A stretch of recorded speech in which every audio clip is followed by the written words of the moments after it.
अयोध्या येथील राम मंदिरातील देणगी घोटाळ्या संदर्भात आतापर्यंत 8 जणांना अटक करण्यात आली आहे।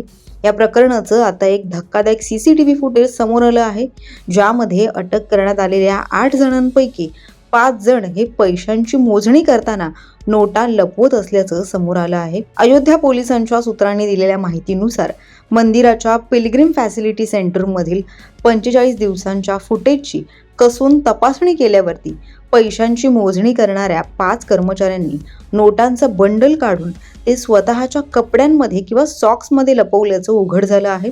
इंडियन एक्सप्रेसनं सूत्रांच्या हवाल्यानं ही सगळी माहिती दिली आहे। याबद्दलची सविस्तर अपडेट नेमकी काय आहे पाहूयात। नमस्कार, आपण पाहताय लोकसत्ता लाईव्ह।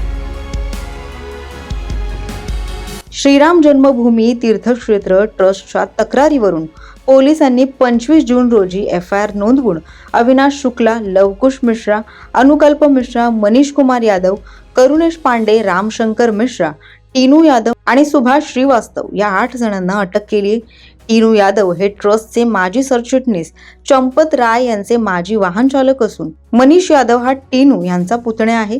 मंदिरात विविध दानपेट्यांमध्ये जमा झालेले पैसे मोजण्यासाठी ट्रस्टने सुमारे 50 लोकांना कामावर ठेवलं होतं। एका पोलीस अधिकाऱ्यानं या संदर्भात माहिती देताना म्हटलंय की पैशांची मोजणी सुरू असतानाच 5 व्यक्ती पैशांच्या ढिगातून नोटांचा बंडल लंपास करताना, कपड्यांमध्ये लपवताना किंवा सॉक्समध्ये कोंबताना स्पष्ट दिसतंय।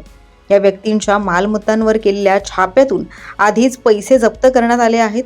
दुर्दैवानं मंदिर प्रशासन 45 दिवसांपेक्षा जास्त जुनं सीसीटीव्ही फुटेज जतन करत नाही, त्यामुळे हा प्रकार नक्की किती काळापासून सुरू होता हे आम्ही निश्चितपणे सांगू शकत नाही, असं अधिकाऱ्याने म्हटलंय। दरम्यान ज्या स्टेट बँक ऑफ इंडियामध्ये देणगीची रक्कम जमा केली जात होती, त्याच बँकेनं या नियुक्त्यांसाठी या नावांची शिफारस केल्याचं आता एजन्सीचं म्हणणं आहे। सूत्रांनी दिलेल्या माहितीनुसार पोलिसांनी देणगीचे पैसे चोरताना दिसलेल्या आरोपींच्या ठिकाणांवर आधीच छापे टाकून रोख रक्कम जमा करण्यात आली असून आतापर्यंत पोलिसांच्या पथकानं सुमारे 80 लाख रुपये हस्तगत केले आहेत। चोरीच्या पैशांमधून कोणतीही मालमत्ता किंवा संपत्ती खरेदी केली आहे का हे आता तपासण्यासाठी पोलीस आता आरोपींशी संबंधित ठिकाणांवरून जप्त केलेल्या कागदपत्रांची छाननी करत आहेत, असं देखील अधिकाऱ्यांनी स्पष्ट केलंय।